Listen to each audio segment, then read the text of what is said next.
You said you were facing east in this direction, west, and US 27 would be behind you. Okay, y'all, this is going to be very important. So for the purpose of the power lines that we see on the right. Okay, this is going to be very important in YNW Melly case because it's a lot that they took out of the case. They took out a lot of his cell phone information and a lot of things that you can't use, but they left some important things on. Okay.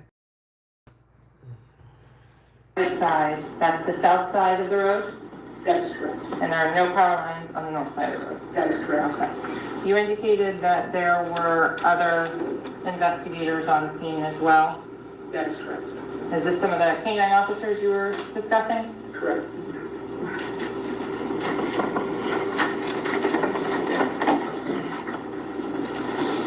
So again, looking in an eastern direction, but now focusing on the south side of the road. Can you describe to the ladies and gentlemen of the jury some of the yellow and orange markers and what they're there for? Yes. So the yellow and orange markers are there to help depict items of evidence that can't necessarily be seen as they are covered by the shrubs or the grass. So moving on, what direction are you facing in this photograph here? Facing towards the west. And so at the end of this street here, what road is this? On the end there is US 27. Oh. Rent a furnished, private room with utilities and Wi-Fi for less than $150 a week with Pad Split. We already have...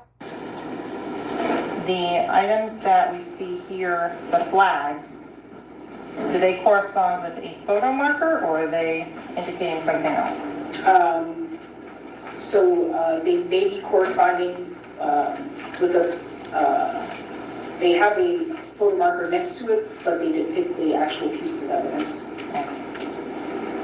So going on to this next photo, again with the power lines looking at the south side of the street. How many items did you indicate with photo markers on the south side of the street? 7. So on the north side of the street, how many items did you indicate with photo markers? 3. Do they continue in sequential order? Yes, they do. 1 through 7 is on the south side, 8, 9, and 10 on the north side. Correct. Again, showing 8, 9, and 10 on the north. So I'm going to go back to item number 1, back on the south side. Can you describe what we're looking at in this photo here with photo marker number 1? Yes. The shell casing, spent casing. Okay. That's that particular item? That is correct. Was this item collected? Yes, it was.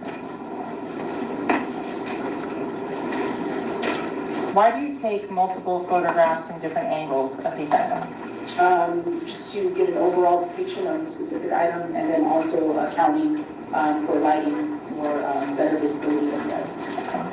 And the glass appearing object underneath the casing, did you collect any of that specific glass right there? I do not believe it. Why not? I think after discussing with the investigators, did not believe that it was in reference or pertaining to the case item. Okay. Did it have any characteristics of auto glass? Objection beyond the scope If she knows. or expertise. Thank you. First, establish that she may know something about this. So, Investigator Curry, and part of your training in crime scene, is it determining what evidence may be something that would be flagged? Yes, please. In terms of the facts of the case, is that something that you're familiar with and you familiarize yourself with to know what types of evidence may exist? Correct. For glass and glassware, do you have any training in identifying potential sources of glass or other items that may be of evidence you're done? Yes, I do. With regards to the glass in the Jeep that was found at the hospital, Have you had the opportunity to view that Jeep prior to November 21st of 2018? Yes, I have. The glass that was in the Jeep, was that consistent with the glass that is there in this photo marker number 1? No, it was not.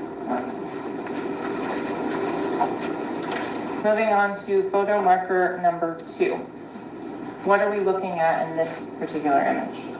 So the glass fragments are in the glass.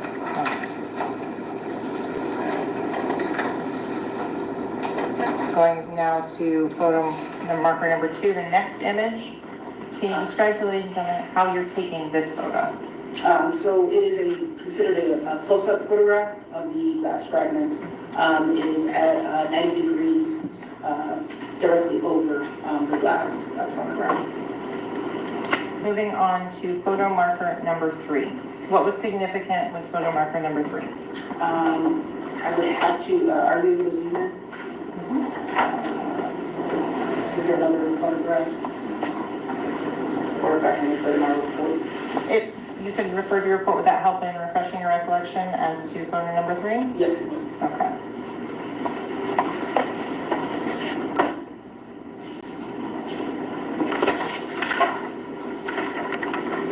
Council, do you need to see the report? Same report? That's Same report. Draw your attention to the photo number 3. In reviewing that, is your memory now sufficiently refreshed? Yes, it is. Okay, so in this photograph here, what are we looking at? Glass fragments. And could you kind of circle it on the screen so it's clear to the ladies and gentlemen of the jury what we're... Those look different than the last glass fragments Yes, they we are. were looking at. How are they different so it's clear on the record? It appears to be a tint or a darker color. Moving on to photo markers, and so for this is the establishing shot for which 4 photo markers? 4, 5, 6, and 7. Okay. Going to the close-up of photo marker number 4. What was the important item of evidence in this photo? Spent casing. Okay. There's a scale on each photo marker. Why is that? So we're able to document the size of the specific item on the picture or that we're photographing. And are all of these items later on collected? Yes, they are. Going on to photo marker number 5. I'm going to start with the item to the left here. What is that? Spent casing. Okay. Moving over to the right of photo marker number 5. What is that? Spent casing. Did you collect both of those 2 spent casings? That is correct. Okay. And in terms of another view of these 2 casings on number 5, is that what we're looking at here? That is correct. Moving on to photo marker number 6.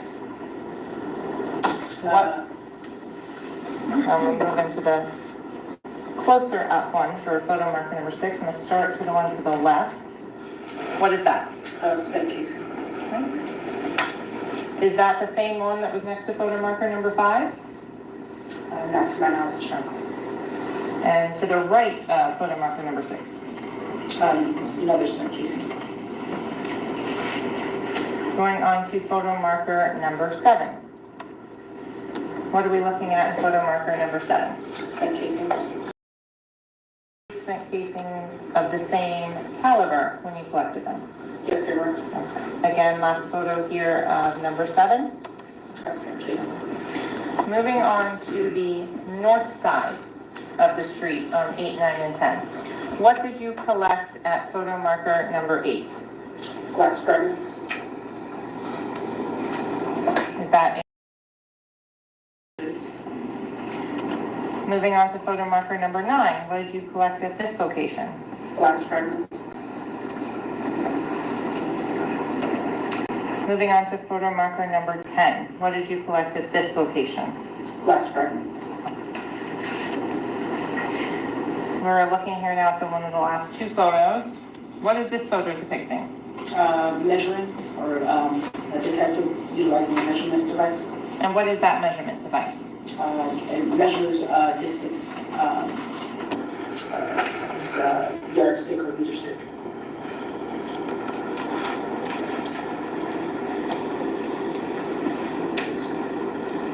So I'm gonna go through now with those items that were collected.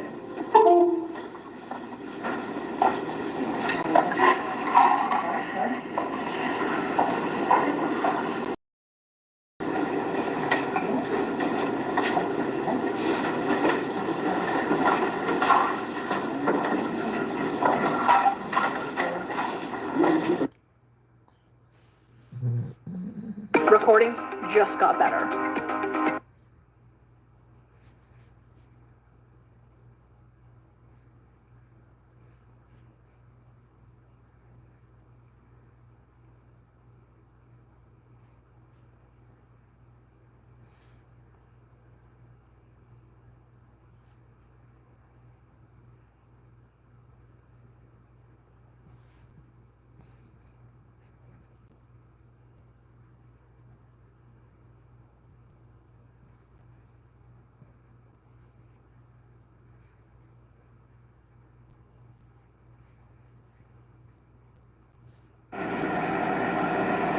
Now, how do you go about doing this?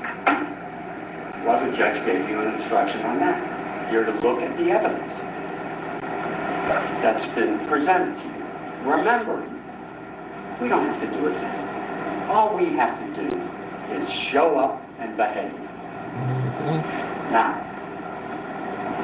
I don't know if I behaved totally correct during the course of this trial. So, on behalf of us, let me apologize if I have or we have offended any of you. And I would ask you, I would plead with you, if I or any of the other individuals have done anything to irritate you, don't take it out on this young man. Still hold the burden of proof to this table. Now, why do they have the burden? Because they are the state. They are the government. As we learned in this case, they have the police department of Miramar. They have the Broward Sheriff's Office. They have the DNA labs. They have experts, the FBI. They have everything at their disposal. And that's why our system of justice is different than anyone else in the world.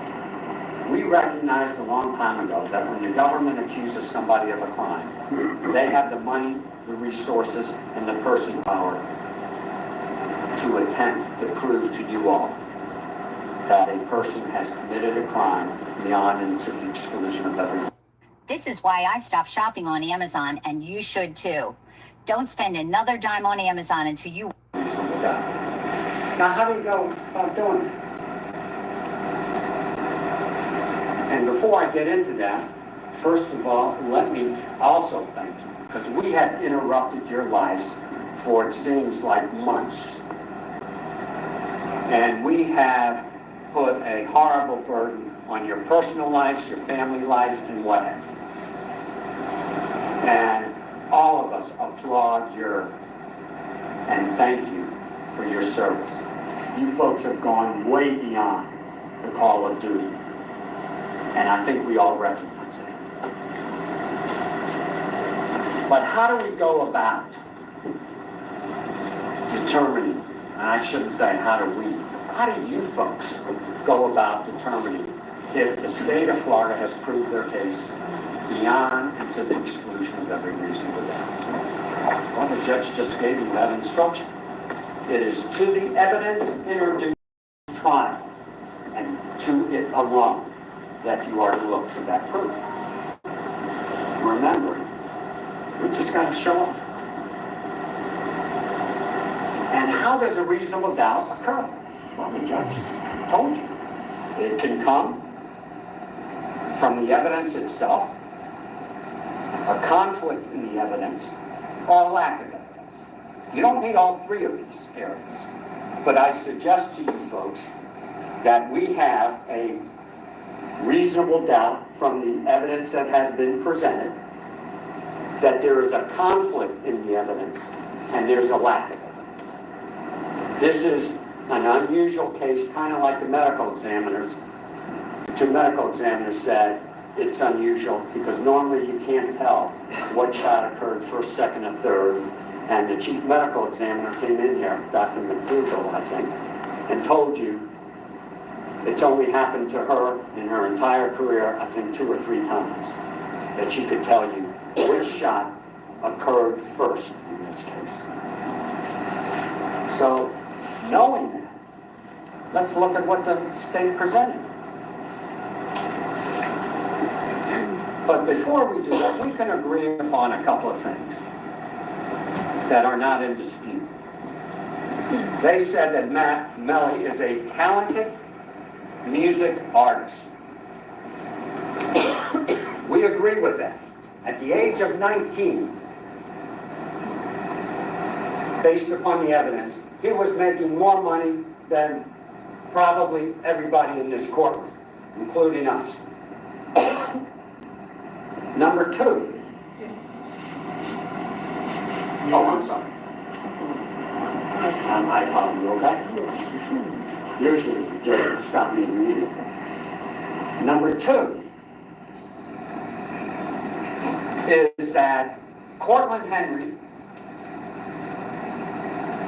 changed his clothes before he went to the hospital. That's what they said just 10 minutes ago. Number 3, that there's absolutely no eyewitness that will implicate this young man to this crime, these crimes.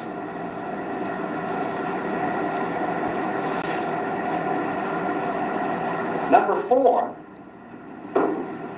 they talk about premeditation. I suggest to you there is absolutely no evidence whatsoever to show premeditation. And the last one that we absolutely agree with, and they admit it, the Miramar Police Department lacks the training. Those aren't my words. That was Miss Bradley just an hour ago saying.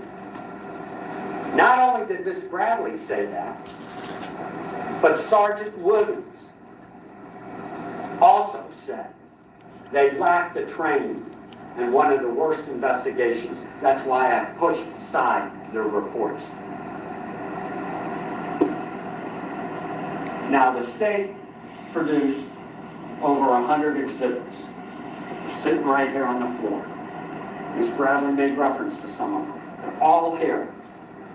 And I put them on this side of the podium because I suggest to you that this is a smoke screen. I suggest to you that this is open for anybody to interpret any way they want.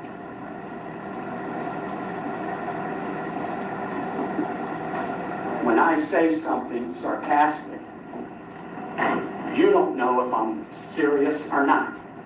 I can tell my colleague, I hate your guts, and it could be joking, and I am joking. And that's what this case is, and that's all this evidence is open for interpretation. That's not evidence, proof beyond a reasonable doubt. Now I put on this side of the table, really the evidence that means something. There's one other exhibit, but it's on a little USB internet thing. And that is the video leaving the studio, showing the 2 cars and the 8 individuals that left. Sitting on this side of the table is the broken cell phone that Moretti could not tell you whose it was, and the 9807 phone that Melly uses, as other people do too. These are the 2 key pieces of evidence. These are what I suggest you focus in on, because you can take any one of these items, any one of these text messages, any one of these pinging on maps, and you still don't know. Why choose a Sleep Number smart bed? Can it keep me warm when I'm cold? Wait, no, I'm always hot. Sleep. What was said, what was meant, and more importantly, who said it? I leave my phone, and I'm sure you all, in the house, and my wife picks it up and sends a message. And it looks like it's coming from me. And sometimes she sends messages that I'm kind of shocked about. But it's, you don't know.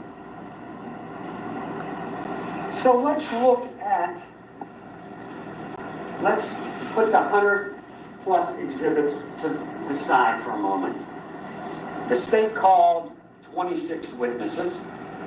I think I counted. And I suggest to you that you should look at 11 witnesses very carefully. And why do I say that? Because when you look at these 11 witnesses, you will find out that there's a conflict in the testimony, that there is a lack of testimony, and the third way is from the testimony itself. The first one that I would like to talk about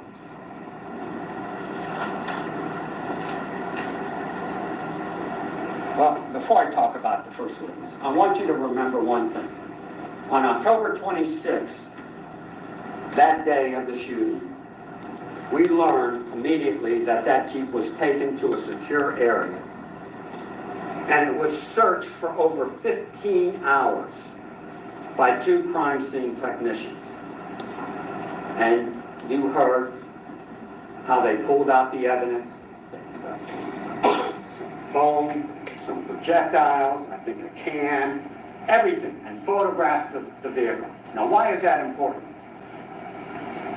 Because that vehicle was searched. You okay? You want to take a break? That vehicle was searched again months later. But it didn't stop there. Because about 3 years later, miraculously, even though it was searched for hours by crime scene technicians, Sergeant Williams comes into the scene at the request of the state of Florida, this particular prosecutor right here. And miraculously, he finds additional evidence, 2 projectiles and a bloodstain that obviously everyone else missed. That should tell you something about the quality of this investigation. That should give you a clue as to what's going on in this case. What happened was, once they got the surveillance tape of the individuals leaving the studio, they knew that Cortland Henry, Williams, Thomas, and this young man got into the Jeep. It's shown on the video. In the Mitsubishi were Adrian Davis, Patrick DeLoach, Trevon Glass, and I'm missing one other. Withers, Dontavius Withers. And we know that on October 26th, when Moretti saw that surveillance, Cortland Henry identified all of them. And in fact told them Look how she looking at her son. at this young man's house.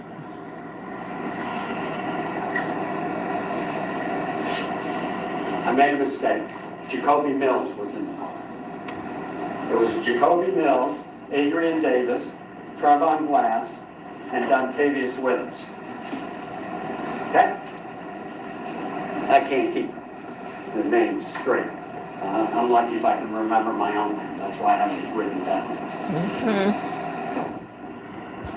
We know that Moretti identified all 8 people that left the studio on October 26th.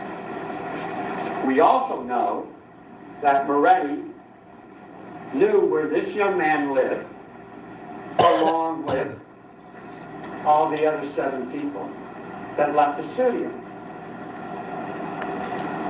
We all know that, according to the state, Cortland Henry lied to the police. What? And we also know, as the investigation progressed, that Cortland Henry lied to the police.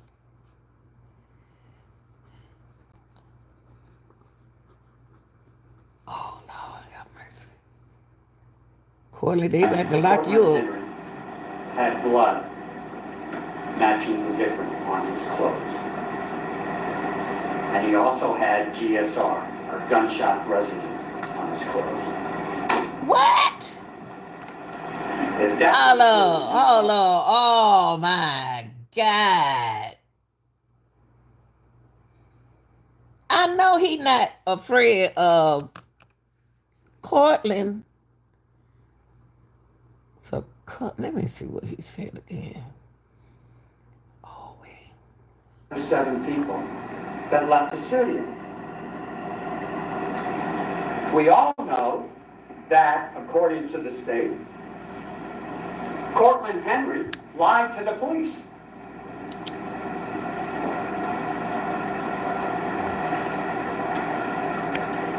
And we also know,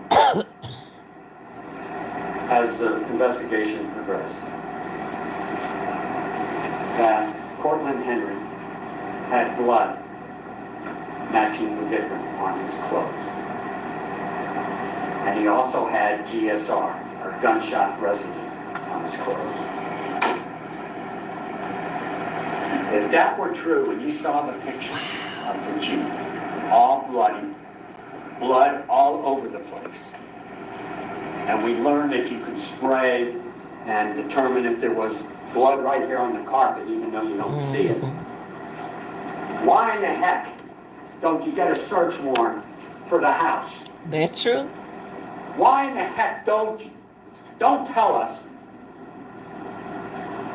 we didn't know where he lived? Don't tell us it was months later, because they go into the car 4 years later and do this. So why don't you do it?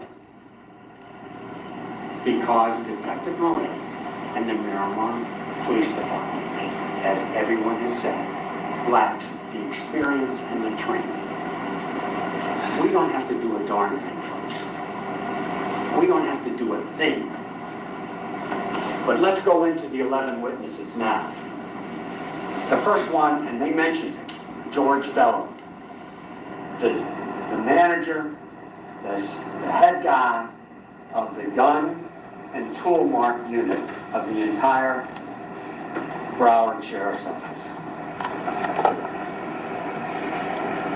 And he tells you, after we get a great education of guns and projectiles and casings,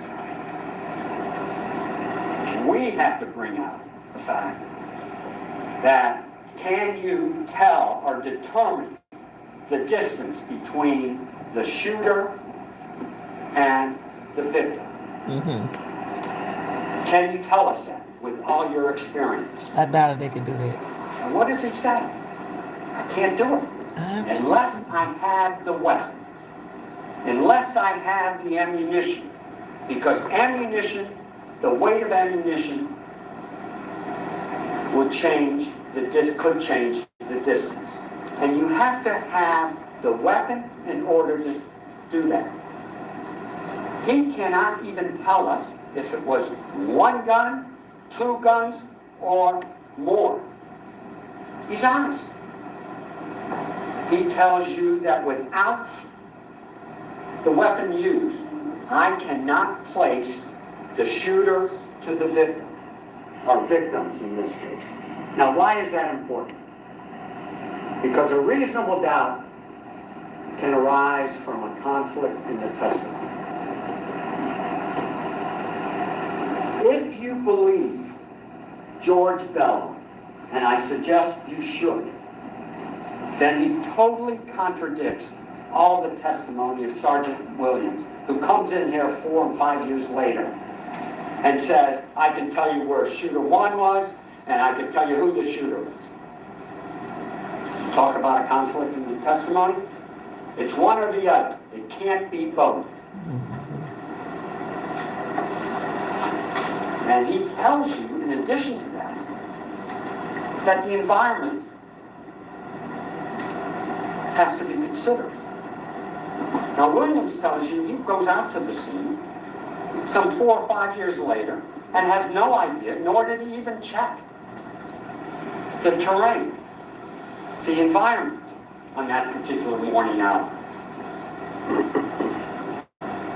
So you gotta believe one or the other. You can't believe both of them because they are in direct conflict with each other. But let's go further. The next witness that you should consider is FBI agent Brendan Collins. He is an expert in tracking phones. He is not only an expert in Broward County, but he's an expert, and his team have been specially trained to map phones, not only in this country, but anywhere in the world if he's called upon. They brought him in. And what does he tell you? This expert. I cannot determine precisely the location of a phone. I cannot say 100% the phone is in, and you saw the band, it looks like a banana.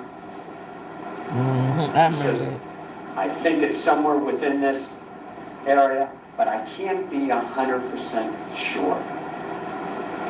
He's candid with you.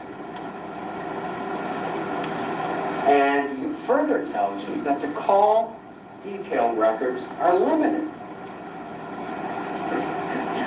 And I can't tell you who had the phone at any particular time. And most importantly, he tells you in making the mapping of the phones, the FBI, the special agents, do not use 2 items that are on the bill. That is the environment section, and he does not map out based upon the longitude and latitude. He goes to the cell towers and where they're bouncing off. And it could vary depending upon the strongest signal or how busy that network is. Well, he contradicts Williams, the one who comes up and tells you the phone is at this location here, this location here, this location here, at these particular times. There's one or the other, folks. I suggest to you there's another conflict in the testimony.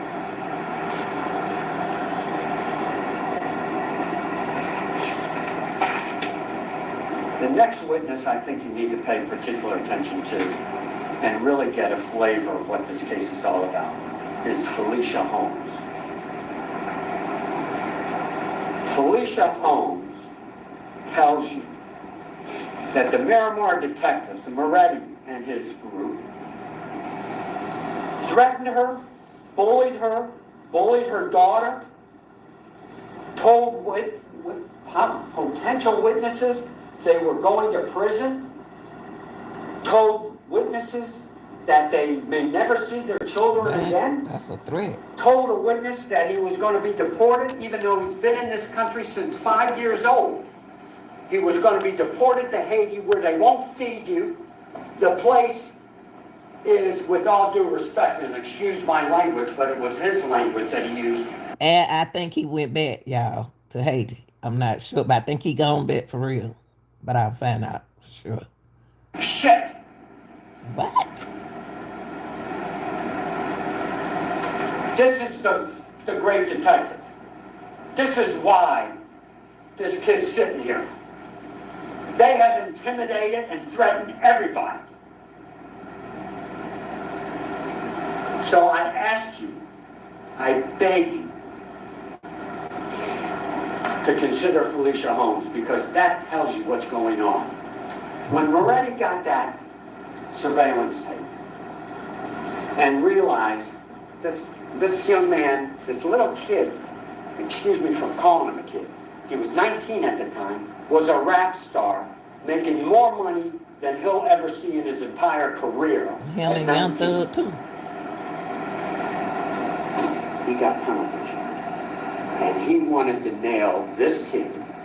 And what better way to move up the ranks, get some publicity, is to arrest the star. If they arrest Howard or myself, they go, who the hell is Allison? Who the hell is Howard? That's the bottom line. So he just focused in, and everything was directed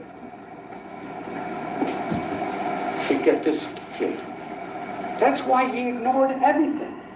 And that's why he intimidated and threatened anybody that said something different. So I ask you to pay attention to Felicia Holmes, because you do get an idea of what this investigation is. All right, she'll be in the trial next, y'all. Witness was a Kurt Rhodes, the DNA expert. Now, why is he important? He gonna be in it too.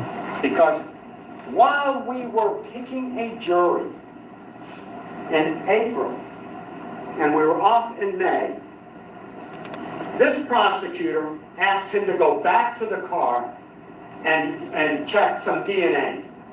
Now, why would you do that? The case, according to Moretti, is closed as soon as this young man is arrested.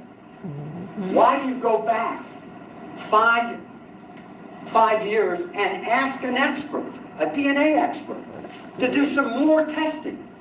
This kid walked into the Broward, voluntarily surrendered. And 5 years later, they had the audacity to say, do a little more testing. Why? Because now we're in trial. And they realize there's problems. Why else would you do it? Gotta be sure. 3 years after this young man surrenders, they bring in Danny Polo. I call him the masked man. He came in here for a few hours, if you recall, got on this witness stand and wore a ski mask over his entire face where you could only see his face. They came in here. He got involved in 2022 at the request, again, of the state, the prosecutor. What was the purpose of that? The great gang expert? Oh, he gonna be in the next one. They wanted to link him to some gang. You know, in the rap culture, It's a game, in the game.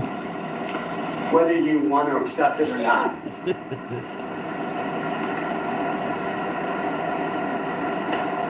gangs are attracted to it. That's true. It's all right. If you want to be successful in rap music, you are going to pick up some of the nuances of various gangs. Mm-hmm. Snoop Dogg, to this day, Young Thug. it was. No problem. Yeah, ladies and gentlemen, this is an argument, all right? Let's see if you guys possession of those. Snoop Dogg, to this day, does hand signs of a gang. Young Thug. And he does that because he realizes it promotes his music. Okay, y'all hit it, don't you? That's the bottom line. And because he wants to promote his music, make money, he's all of a sudden this big gang guy. And they wait till 2022 to bring him in. The place was closed, according to Melly. Still, he gonna be in the next one. And they showed me some text messages from, I think it was Gino Burke Yeah. and Wando, who fought with Anthony Williams previously. Now, certainly, if the investigation is being fair and you want to find who was involved in this case, you would relay that information to the lead detective of people of interest or suspects. And what do we find out?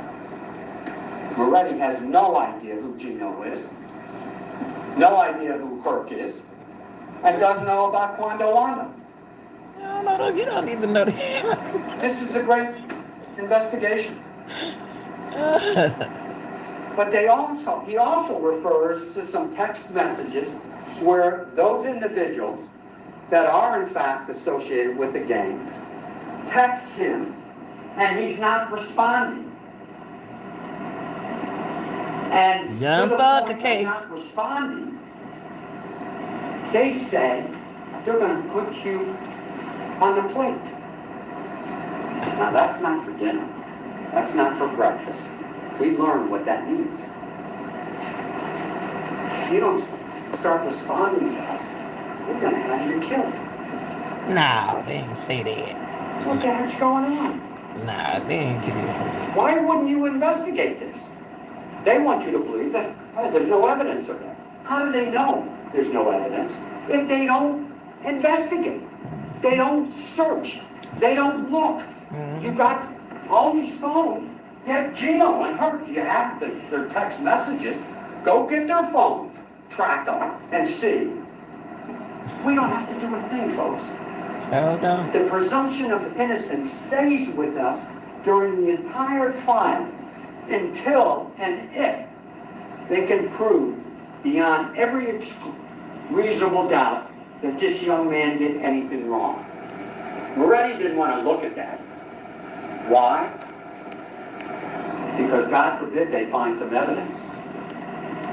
The rest of the star is down the tubes.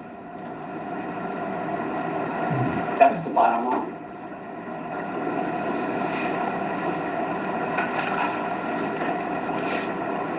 I want you to pay particular attention to Dr. McDougall and Dr. Saunders. Because those two doctors, one being the chief medical examiner. You know what, y'all, something he said in this case, if you think about the ones who've been following me with Young Thugger case, remember when they was talking about the cell phones and they was explaining to us about the cell phone records last week? That don't mean that Thug had his phone. And remember, he just brought up the everything that most of them guys that got in trouble and who were doing all that killing and stealing and all that shooting, they joined, they was in a gang. They was in jail. Young Thugger was a gang. And he had his own music thing going on, just like YNW Melly. So, yeah, they're attracted to those people, but that means they let them go later. At least, then 2 of they people that hung with them was in the car. At least Thugger went in the car with somebody when they got shot. So, I don't know how they're going to do this one, though. The other one, an associate medical examiner, I think now employed in West Palm Beach, say to you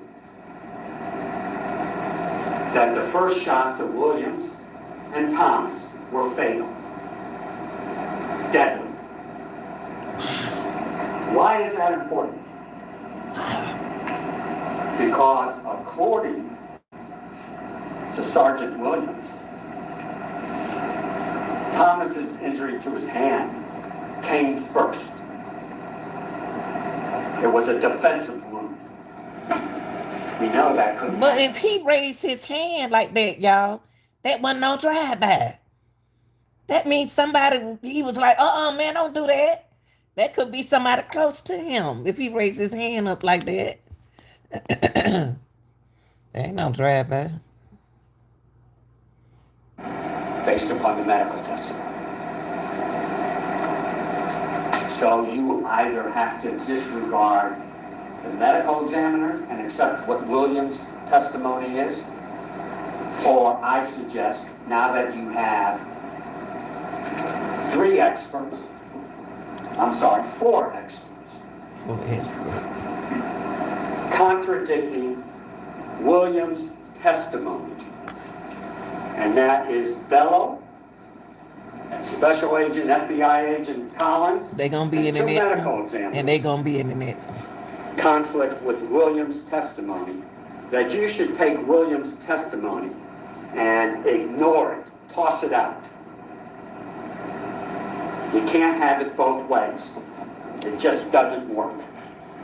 Look, y'all, the only thing they took from this case was those cell phone and his documentary. You know, when he did his documentary of him, they took that out the next trial, and they took out the cell phone thing. But this powerful stuff right here, and that lady gonna have some more witnesses, y'all. She gonna have more witness than the prosecutor had in the other case. She gonna have people to work with her. Watch and see. And it's gonna shock them. Cause they Cortland. He just blamed Cortland.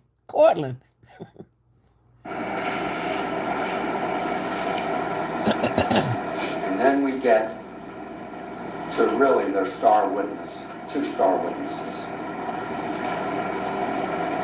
Sergeant Williams. I think I've talked a bit about him. He gonna be back. And I think the most amazing part of his testimony is that he does not get involved in this case until 3 years after the incident. Again, at the request of the state. Again, because they realize they have problems. And I applaud them to recognize they have problems. And miraculously, as I told you earlier, even though the Jeep was searched for hours and hours, processed for hours and hours, he finds additional evidence. 2 projectiles that everyone else missed, and a blood stain that is important.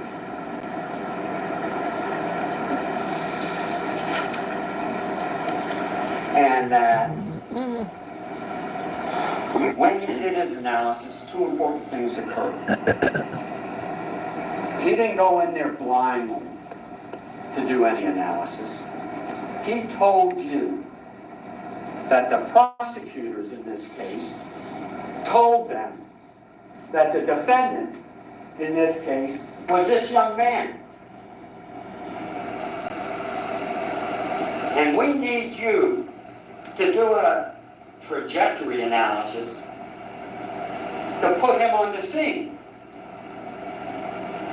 Now, I suggest to you, you could have a Jolly Green Giant and a midget.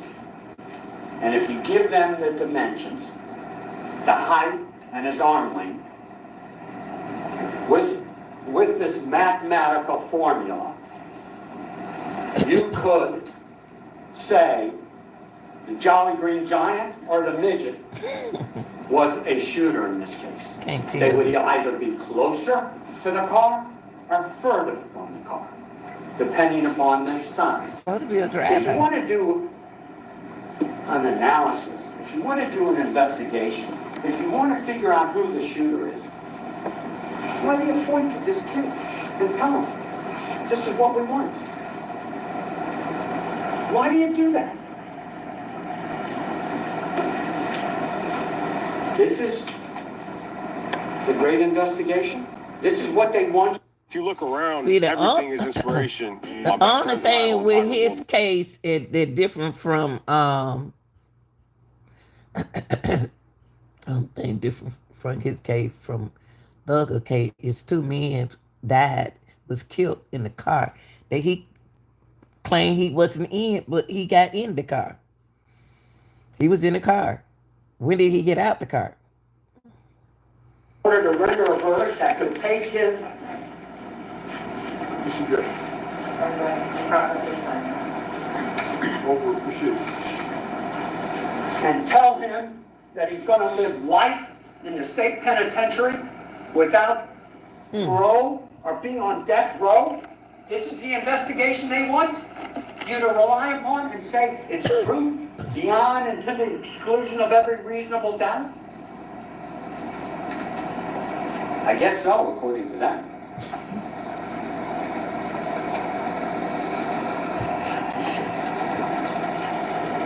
And they call Danny Benitez. Who the heck is he? He was on the stand for all of about 2 minutes.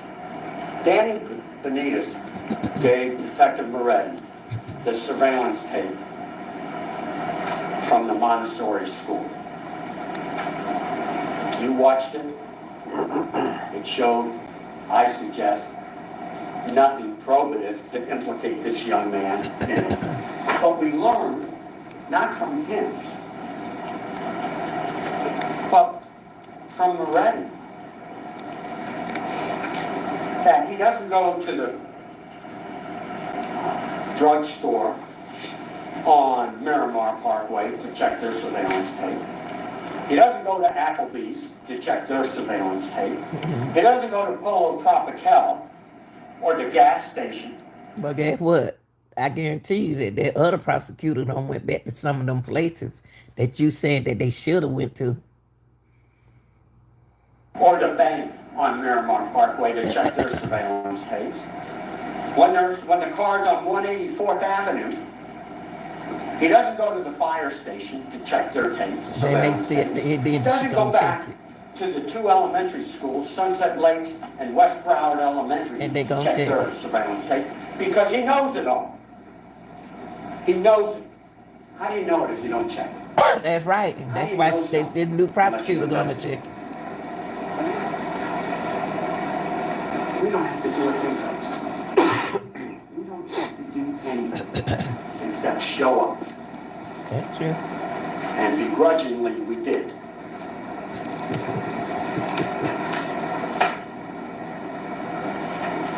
Where the Montessori school was, on Pines, there was a tractor supply company. And another school. Why don't you get that? They may get And it come in in here and say, you know what, folks? We checked all of this.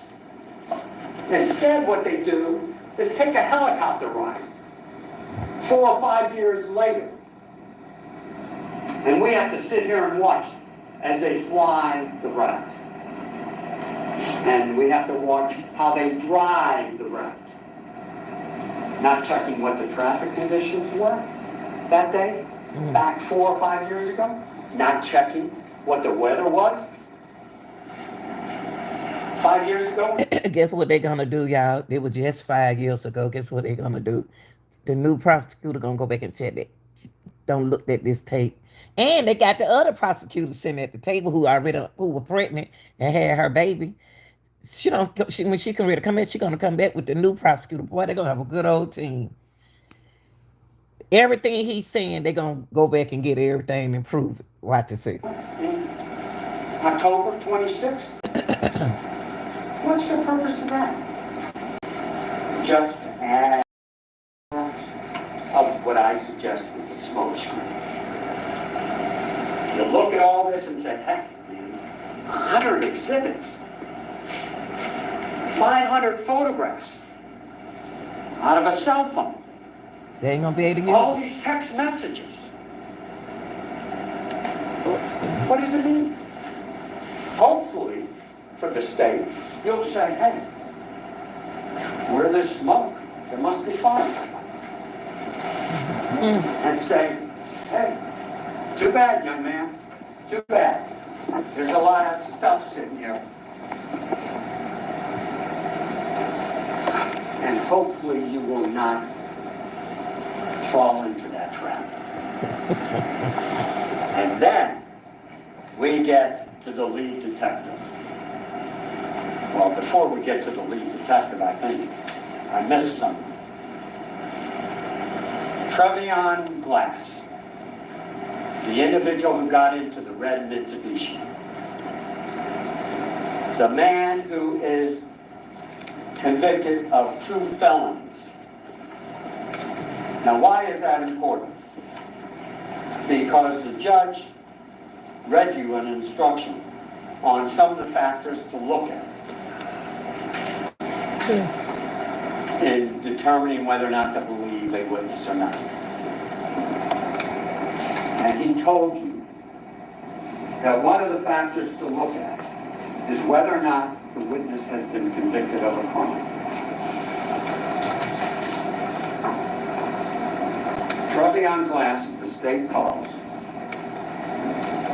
as their star witness, basically, to say Melly never got into that red Mitsubishi. And he told you one interesting thing. He said he's got a case pending right now. Yeah, I showed you. And he doesn't want to go back to jail. Now, who has the authority to put him in jail? We don't. There's only one person who can put him back in jail. And that's the state of Florida, whether it be through the state attorney's office or the police department. And he miraculously is the only witness that says no one got into the red Mitsubishi from the recording studio. But he tells you, doesn't tell you how he gets into Melly's house. Because he doesn't have a key. So, what's going on here? What's the story here? And then they call the star witness, the lead detective, Detective Moretti. We know he doesn't look at tapes on the various Miramar Parkway and Pines and what have you. Because he knows. He's worked the area.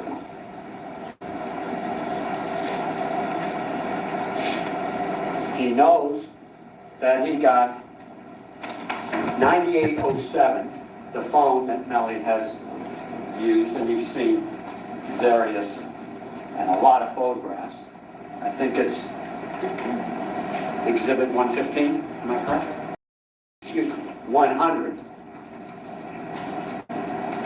And who did they get this phone from? Detective Moretti? Jameson Francois. And certainly you asked him, He'll be back. how long have you had this phone? And he says, I never asked him. How convenient. And he goes and says there was another phone in the vehicle, but it was broken. That's 115? 115. So I can't tell you whose phone that is. They don't broke it. Now, we don't have a burden to do anything. If you recall, we asked him to take out the SIM card of this broken phone. Might not be in there. And there was a reason for it, to tell you the quality of the investigation. He took out that SIM card, read the serial number from that SIM card, which he had never done until you saw him open his phone in the courtroom. And he agreed that you can take that serial number to T-Mobile, Sprint, and what have you, and determine whose phone it is, who is the owner, subscriber, and Get a warrant for that phone. You've got warrants on a lot of phones. Get a warrant on this phone if you want. To That's see what true. it is. Melly doesn't want to do that because he's afraid. They're gonna do it the next time though. It'll ruin the investigation. That's why I put these two phones separate and apart from all this others. Now, the state said to you, there was no reason, I think was the exact quote, for the Jeep to stop on the side of the road. I suggest to you that as we have done periodically through this case, the reason was, That's not evidence. Again, ladies and gentlemen, this is argument. Proceed, counsel. the reason was because he needed a bathroom break. Just like you and I did when I raised my hand or stand up. He ain't do And at 3 that like o'clock that. in the He ain't morning, do that though. 4 o'clock in the morning, if he needed a bathroom break,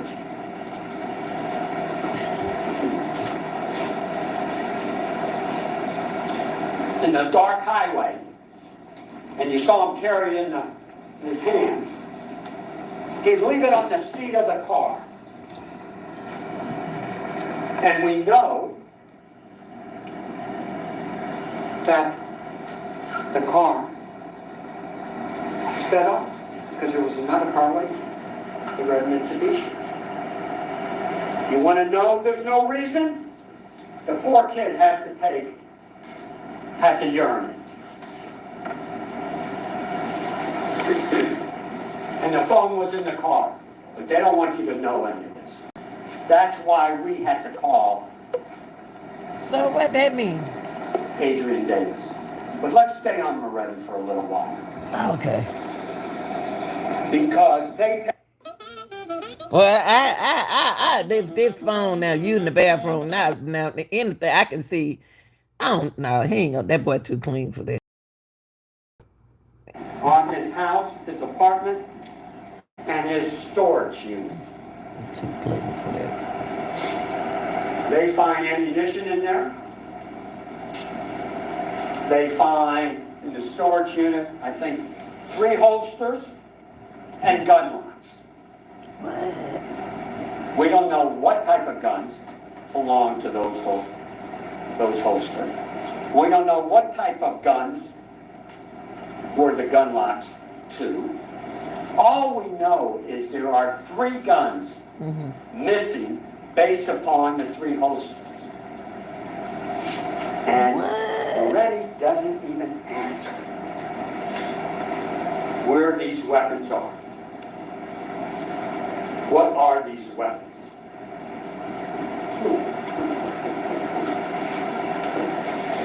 Should it concern you? Yes. Yeah. Should it show you a lack of evidence? Yes.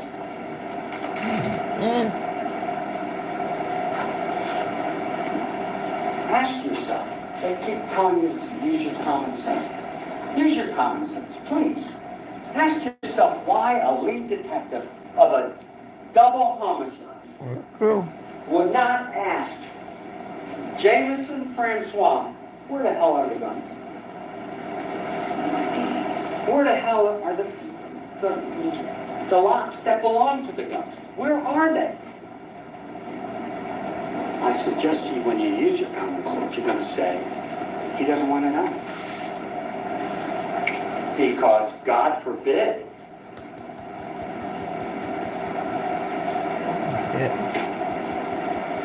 those, or one of those, could be the murder weapon. And then, the investigation of this rap star is down the tubes.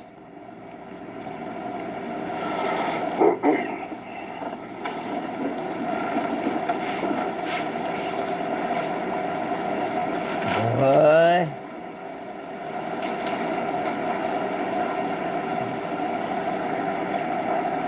Yeah, I'm gonna tell y'all something. This next trial is gonna be popping. I'm telling y'all. It's gonna be way better than this trial right He reads here. to you various messages from various people. But he never goes to talk to these people to see what they meant.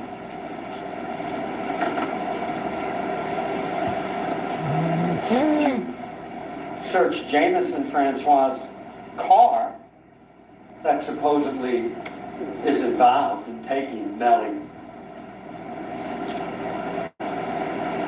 And 4 months later.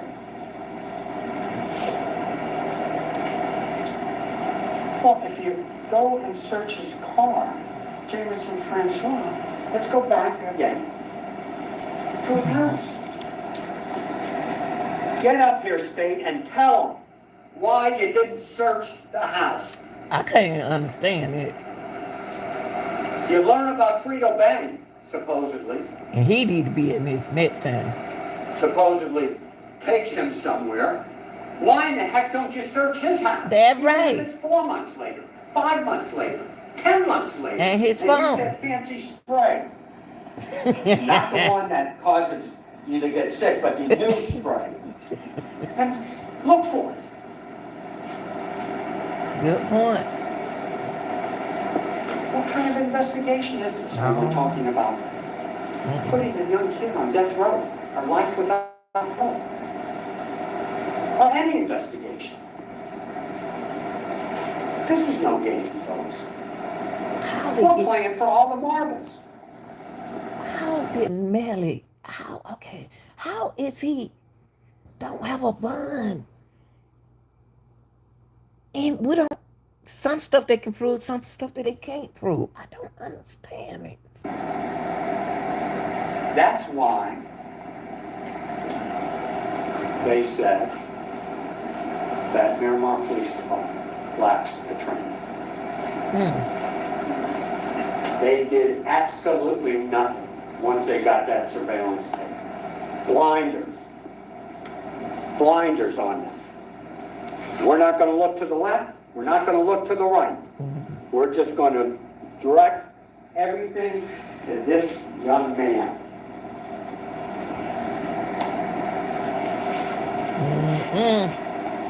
And I'm glad they admitted the suspects of 13. We know that Cortland Henry's involved.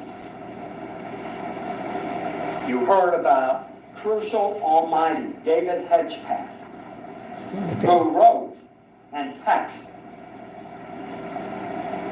"We killed 2 of you." And someone said I should use the word ninjas instead of the word that he used. And in that message, he had a target over someone's face.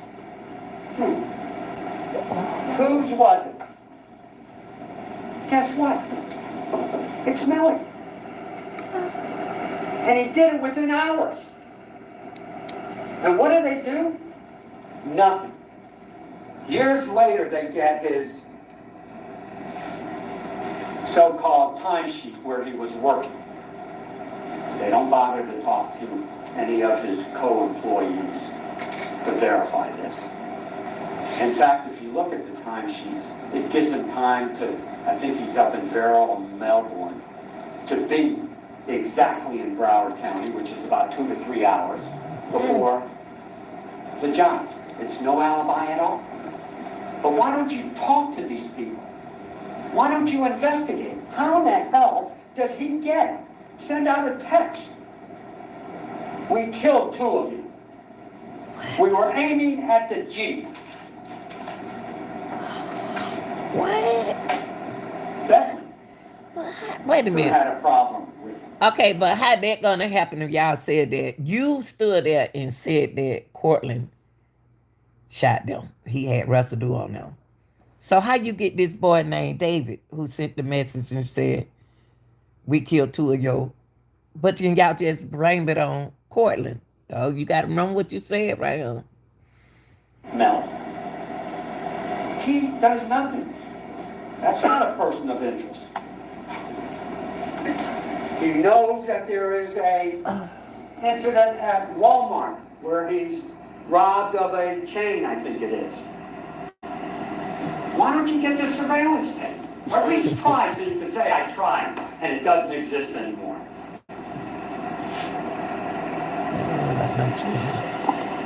Worry about who killed them two boys. Not no chain. Jameson Francois with the missing guns. He's the manager who had, I think, $16 million in his account. If anyone had a motive in this case, it would be Jameson Francois, possibly. I don't know. Oh, y'all hear that? Francois, you may be subpoenaed this time. Why don't you at least investigate? Why don't you do the work that is required before you ask 12 of you to either put him on death row or life in prison? Trying to get that a death row. Jay Green, who had a beef with Melly. Why don't you check him out? What? Quando Wando, why don't you check him out? Gina, who said he's going to be on a plate, they're going to kill him. Murray says, I don't even know who the heck Gino is, because no one told me. Herc says you got to communicate with us, or you're going to pay the consequences. He doesn't know who Herc is. Cool. Same thing.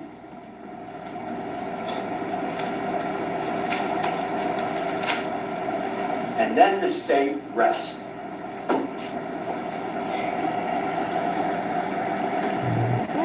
They say, folks, we've presented you all the evidence. Well, that wasn't true.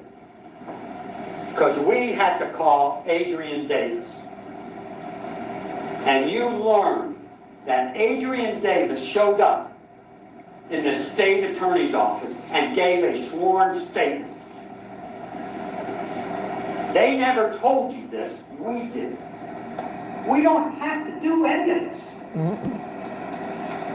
And Adrian Davis said, I told you, he got in the car. How do I know that?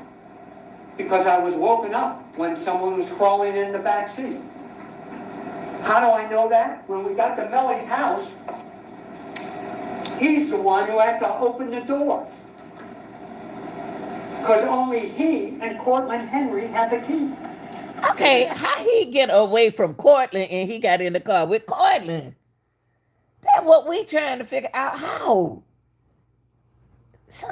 They lying somewhere. He's lying somewhere. Why do we have to do that? Why did they conceal that from you? Why did they hide that from you?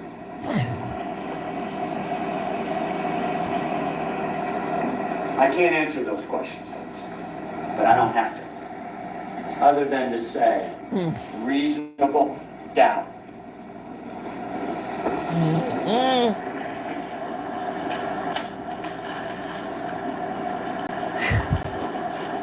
You know, when we started this journey together, the state promised you that they were going to prove their case beyond the exclusion of every reasonable doubt. They told you that they had accepted the responsibility, that they have the burden of proof. Some proof. They told you that they would prove each element of this case. What they have proved to you is... Are you concerned your child is a late talking? Yeah, shout out to Law and Crime Got to give them a shout out because they did a good job. That man sat right there and did a good job. Portland is involved in this case. Woo! Cortland? Boy. They got your name all in this thing, honey. Ooh, you better get it talking, boy. When is his, let me see, when is his date to come to court? Who else, if anyone else? You folks don't know. From the end. They tell you and play you a video where Melly appears in Cocoa Beach Yeah, I just that saw that. afternoon. Well, as AD told you, there was a contract. And people were going to lose a lot of money. And he happens to be at the tender age at that time of 19, a professional. Yeah. And we all know, and unfortunately, probably a lot of us have had to do something while we are suffering an illness or a death in our family. What does that prove? Absolutely nothing. Other than at the tender age of 19, this kid, I say kid, I shouldn't say that, this man, young adult, Man. is a professional. They say because you didn't show up at 1 or 2 jobs, that what the heck? They have no idea what the contract was. They have no idea how much money was involved. They have absolutely no idea. Why?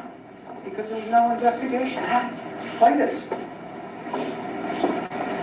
And they want you to believe that he's a cold-hearted murderer. When quite to the contrary.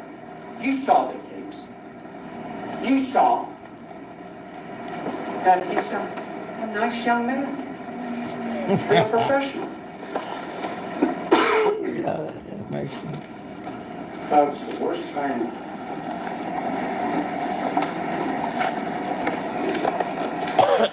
any lawyer can do is sit and see a misjustice, no matter what side of the fence you're on. Especially when you're talking about a 19, now 23, 24-year-old kid. Man, young adult. To me, he's a kid. Yeah, don't call him no kid. Because he's not a kid. I don't want you to talk to him like that. You got to respect him. He's a young man. The worst thing you can do is sit and see a misjustice. And we have sat here for months, starting in April, waiting to see the evidence.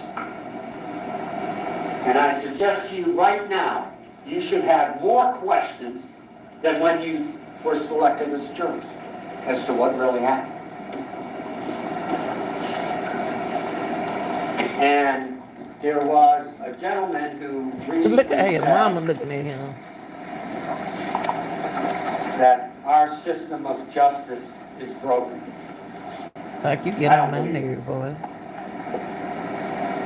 She's so But it got cool. on TV and it was all over national news saying, I think our system of justice is broken.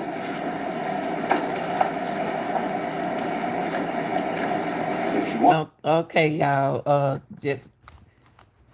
Just give y'all a little highlight what I think gonna happen in the next case. Let me put it on y'all, boy. And put on y'all, boy.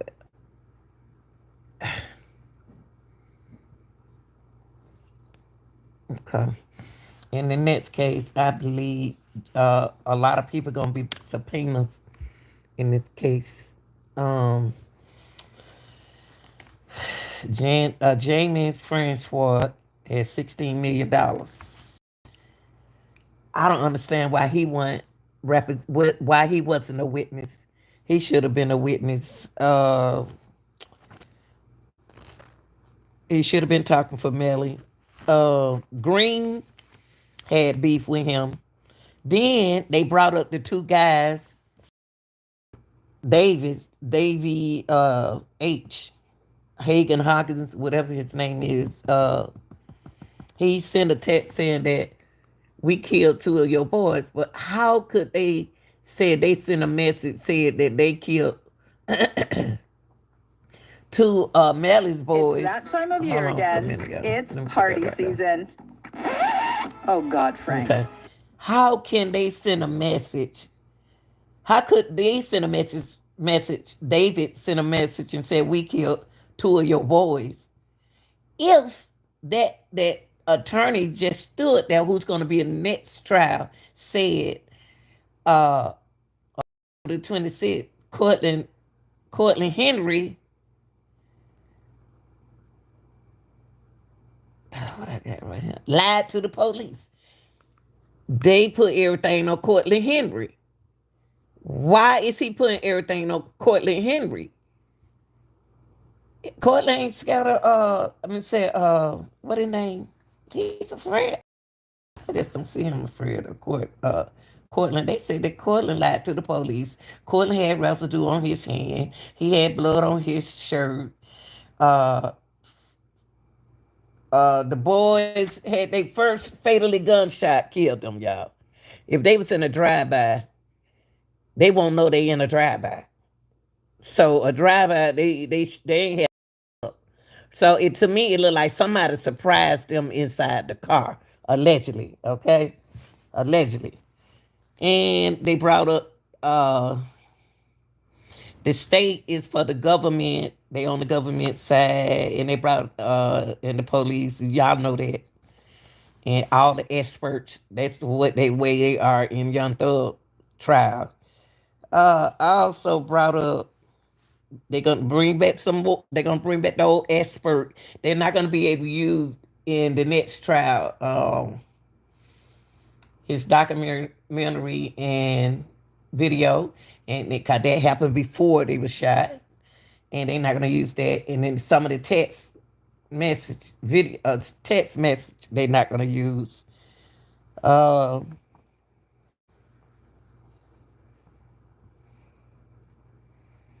Y'all, I think we're gonna have more. I believe the state gonna have more than 26. I think they're gonna have more than 26 witnesses. Okay. I know Francois. If I'm not mistaken, y'all, let me check. Last time I heard from Francois that he don't went back home to Haiti. That's it says he from where he from. I think that he went back home, but let me check and make sure for y'all.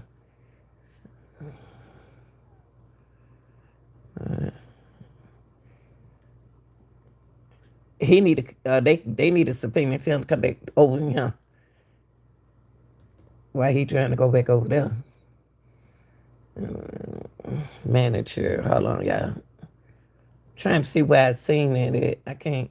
I got it in one of my videos. Manager, Francois. I think went back.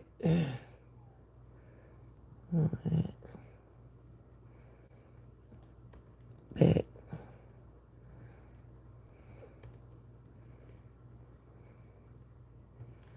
See, I'm something about Francois. I just don't care too much about him. I think it came up with. Yo, it's YNWB Slime. You know, it's been 3 years since y'all dropped Baby Goat. Hold up, y'all. This is not. I don't want to see this. Hold on, this ain't what I want y'all to see. Hold on. Let me do this like this. Hold on for a minute, y'all. Let me find out what I'm looking for right here.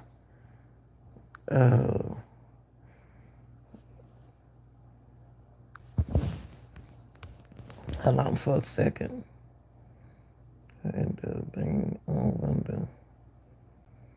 Oh, this one he went to the jailhouse and he YNW Melly banged on the what? Hold on, y'all. I don't want to show that. Did y'all see this?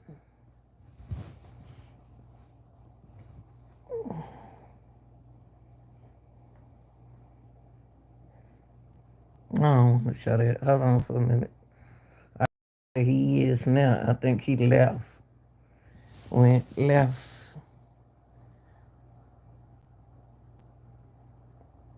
Never end up, man, left.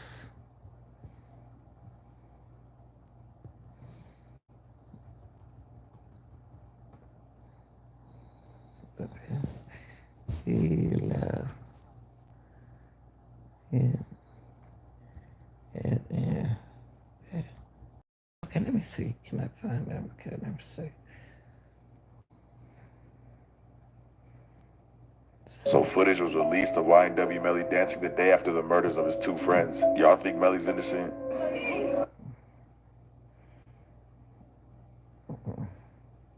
I just don't understand why he all happy after his friends been shot. Like I just that's the only part I just don't understand. Why could he be dancing and hopping around and clapping, giving five and everything, and his friends not alive. That's what I can't find what I'm looking for about Francois. I don't know to see. That man. Hold on, y'all. This. Hold on for a minute.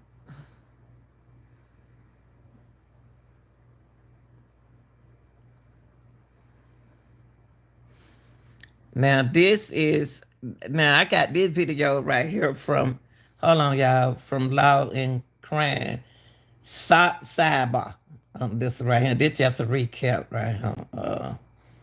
I want that boy right here to go to jail. I don't know why I want him to go more than Melly. Only thing with Melly is they trying to get him the chair. I want him to go to jail. If they already found residue, they say they did find residue on his hand. And that attorney, Melly don't went against him they friend, you ain't got no friend when you get in trouble. Said that Courtland Henry had residue on his hand and blood and stain on his shirt and stuff like that. And how that attorney gonna say that in about Courtland? And he said that state said that Courtland went home to change clothes before he took them to the hospital. That's too much. That's too much. So how he gonna have blood on his clothes if he went home to change clothes? They tell me that man don't talk loud on that boy. Hold on, y'all. Any thoughts on that? I know one thing. You got two innocent people fighting for their life. You got two deceased, you know what I'm saying, friends and family members that's unfortunately lost their life in the situation. And at the end of the day, justice do need to be served. You know, I understand that completely. But I feel like everybody from state to the prosecution, they're looking in the wrong direction because at the end of the day, they got two people in there fighting for their life that did nothing but love and appreciate. Listen to him. Boy, your butt may be coming in and sitting in trial while you up there alive. Allegedly. You know what I'm saying? Those are two individuals. So no, I don't think anything like that at all. Melly has talked in interviews about having two personalities and maybe even more, but specifically he has talked about Melly and Melvin. I asked Track about whether Melly truly believes he has two personalities or whether it's part of his act. I mean, if he had two personalities for real, I think that would have been way before. Everybody got two personalities. You know what I'm saying? The music and all that stuff. But nah, the Melvin persona, you know, come from just him being creative and just giving people something to be entertained by and stuff like that. You know, certain records that he would do, it would be love songs. You know, he would put that as Melly, and a certain records there'll be more edge and street. They put under Melvin. I mean, you have a lot of entertainers that did this in the past. You got Beyonce with Sasha Fierce. You got T.I. with Tip. You got a lot of people that did that moniker before when they have two personalities when it comes to the music. I feel like it's really not just to the music. People have two personalities. One way y'all be one way, the next way y'all be the next way. It's entertainment. As far as the other questions and stuff like that with the gun and things like that, that's something that you would have to speak to him about. I'm saying, like, I never really went in depth with him on how he, with that whole situation. I know he did it in the on the documentary and things like that, but I'm saying we never really got into it, talked about it and stuff like that. Did he, in the texts and stuff, he was asking for a Glock before the murders happened? Was that because of the threats, or did he always carry a gun, or do you know anything about that? He had to keep a gun. No, I seen that at the same time y'all seen it.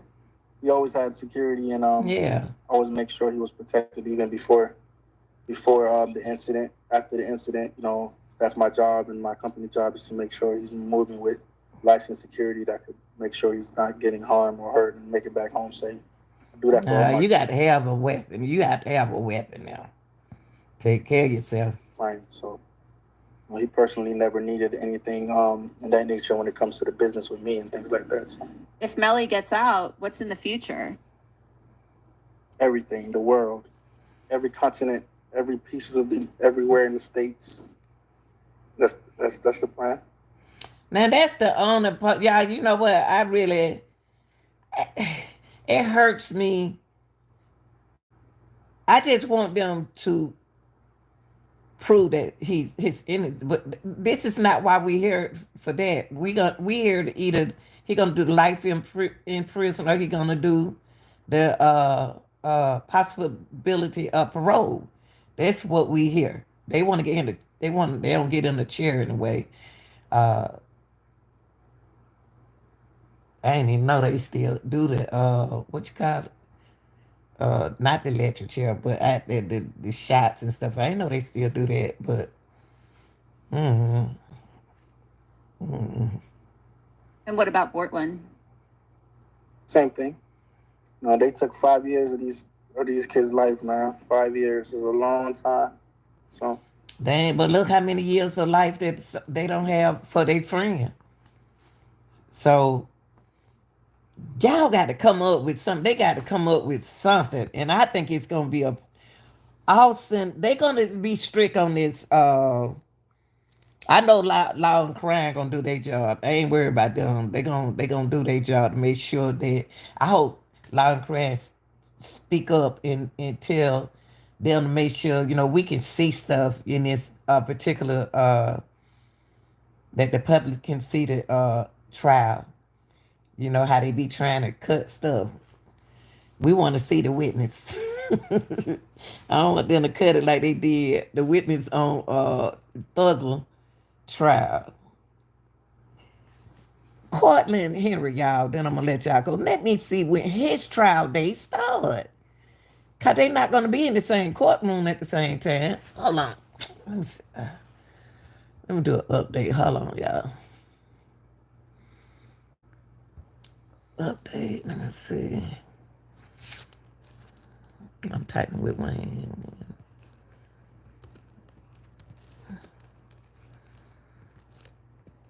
Henry. What I got? Cortland. Hold on, y'all. Cortland Henry. Henry.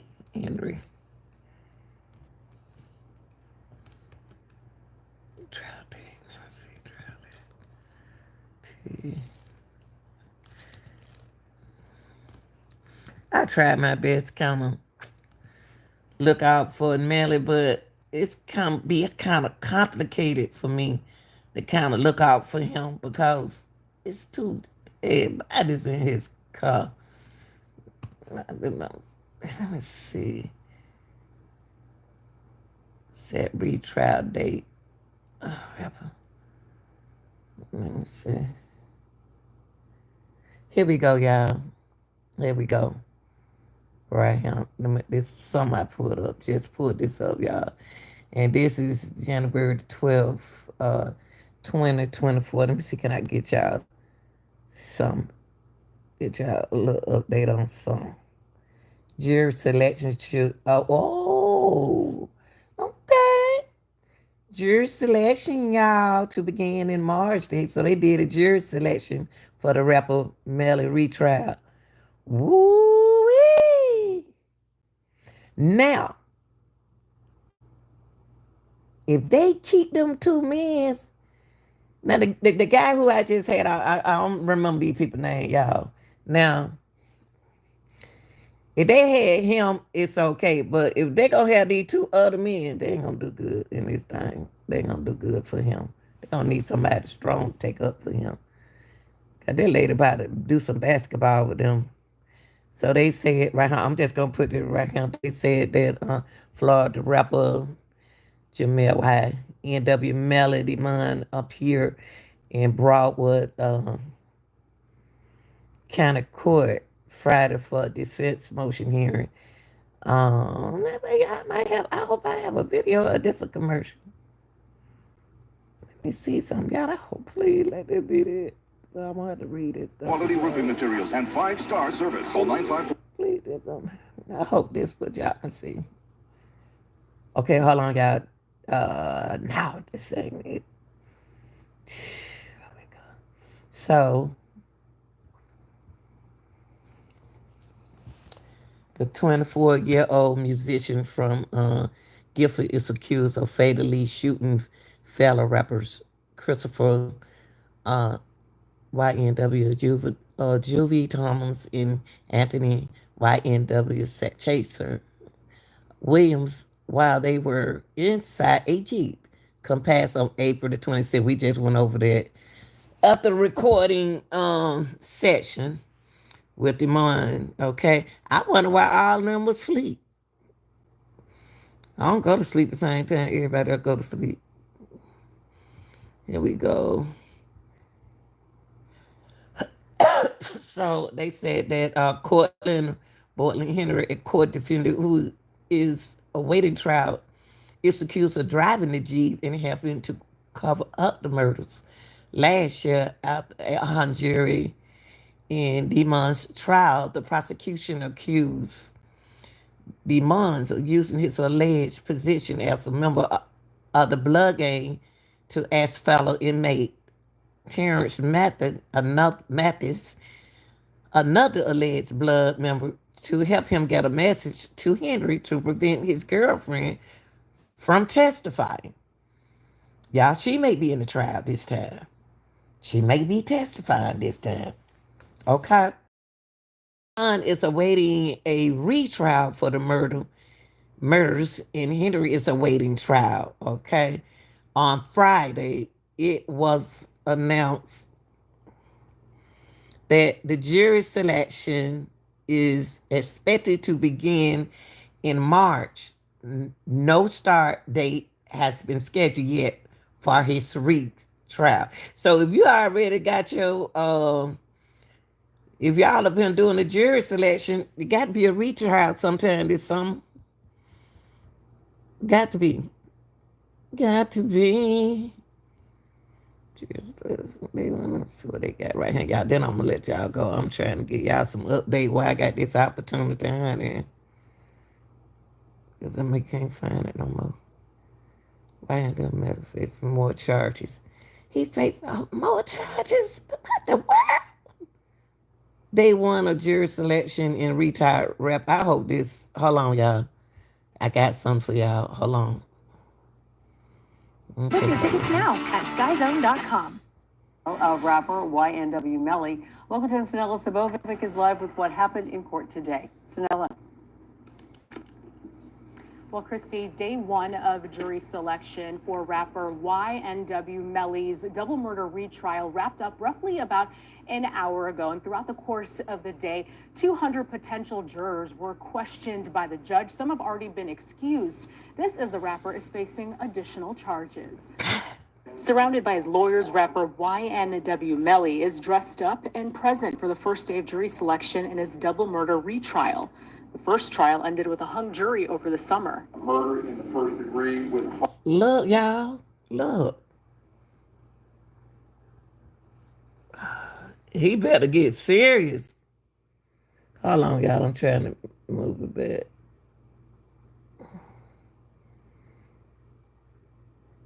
That's him now, y'all, in March.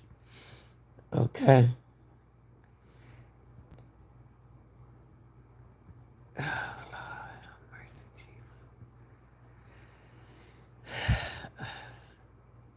I don't want nobody to get the death penalty. That's one thing that I don't want him to get. I don't want nobody to get the death penalty. I don't like that. But to spend time the rest of his life in prison, that's different, but not the death penalty. And he got more charges. Dang. INW Melly is dressed up and present for the first day of jury selection in his double murder retrial. The first trial ended with a hung jury over the summer. Murder in the first degree with a firearm. Melly, whose real name is Jamel Demons, is accused of fatally shooting rappers Christopher Thomas and Anthony Williams inside a Jeep following a recording session back in 2018. Rapper Cortland Henry, who is a co-defendant, was apparently driving the Jeep and allegedly reported it to be a drive-by shooting. Jurors should be as neutral as possible. Throughout the course of the day, jurors have been brought into the courtroom with the judge asking them if they meet the qualifications to be a juror. The jury's job will be to decide what the facts of the case are. You must not communicate with anyone. And that includes friends and family members about this case. This as new charges have been filed against Melly, Cortland, and inmate Terrence Mathis. On top of a witness tampering charge filed weeks ago, the additional charges include directing the activities of a criminal gang, 2 charges of solicitation to commit tampering, conspiracy to commit tampering, and 2 charges of unlawful use of a two-way communication device.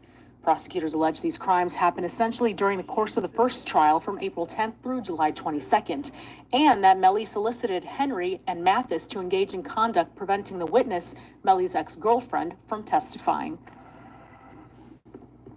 So jury selection is expected to continue throughout the next several weeks, and opening statements are tentatively scheduled to begin on January 8th. That is the latest here out of Fort Lauderdale. I ain't seen no January the 8th open. What? I ain't seen that. Well, y'all, them some updates. That's all I got right here for y'all. Only thing I found, that's an update, y'all. They don't pick that jury, y'all. Let me see. The jury selection begin.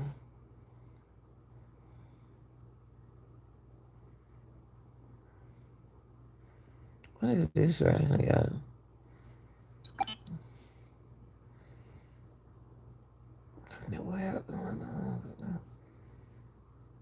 $1 through $20 gold pieces. Visit one of our 5 South Florida. Hold on, y'all. I'm trying to get y'all this stuff where I can see it. Let's see. What is this? I'm trying to see right now.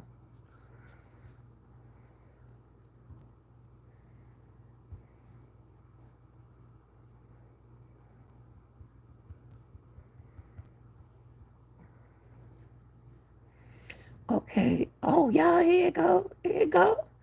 Here we go. The first trial, y'all.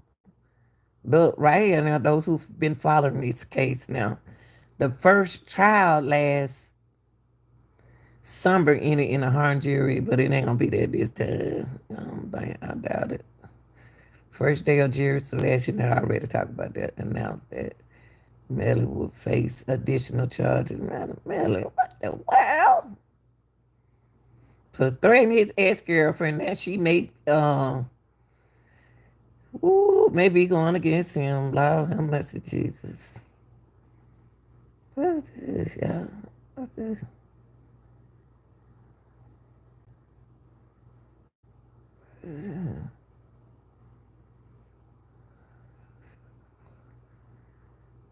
I'll see something. Hold on, y'all.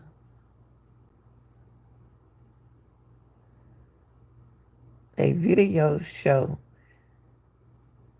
the 4 YNW collective rappers left a recording studio at Oh, this the timeline, y'all. Here it go. Wait a minute, y'all. We got to get stuff. 4Y NW collective rappers got into a Jeep on the morning October the 26th. There was a shooting. 2 died. There go your boy. There go your boy.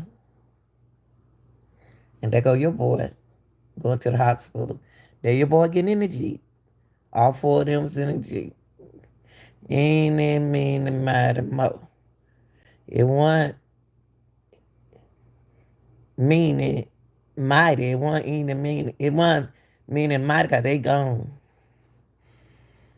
So it's gonna be up to you, Mo and Edie.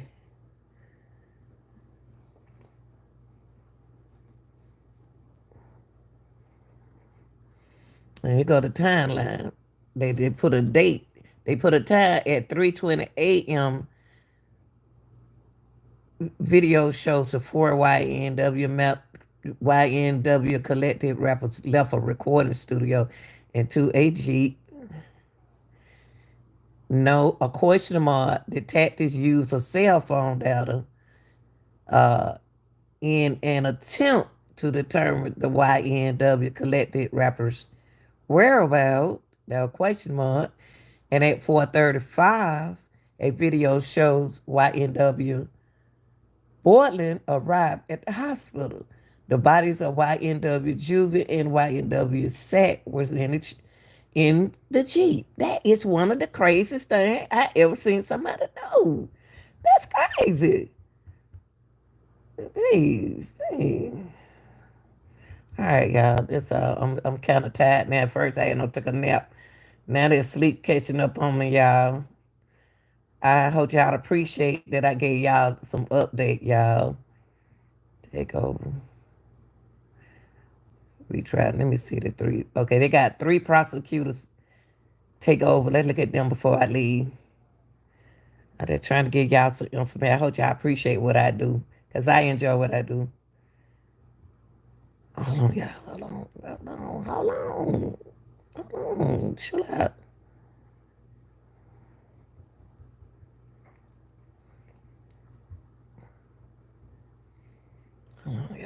Our post packs include 70 plus complete Trial for double murder. And it comes after the lead prosecutor was removed by the judge. Local 10's Ian Marble is live with the latest from court today. Ian.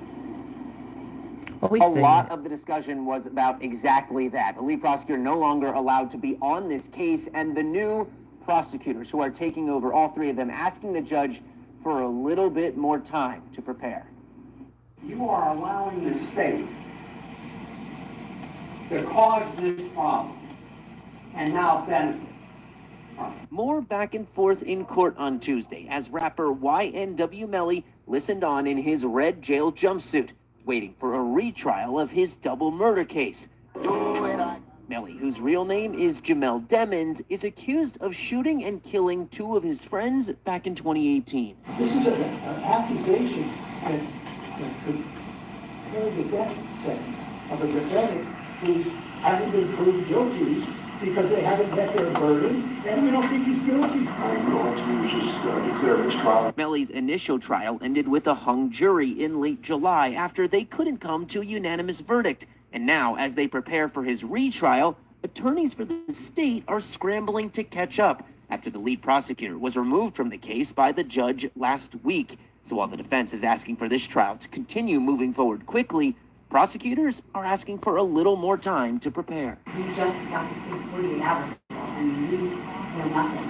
And in order to appropriately represent the state, and we'll still be at a disadvantage, because Ms. Riley had this case for 5 years, she lived it. We will still be at a disadvantage. So after all of that back and forth, Let's see what else he's saying. they will begin jury selection tomorrow. They already did the jury selection. I already showed y'all that. They did that in March. All right, y'all. That's the only newest I have. It's the only thing new. That's it. All right. I love y'all. Hope y'all appreciate that I brought y'all some information. But I will let y'all know since they already don't pick the jury, I will let y'all know when trial start. Okay, I'm out, y'all.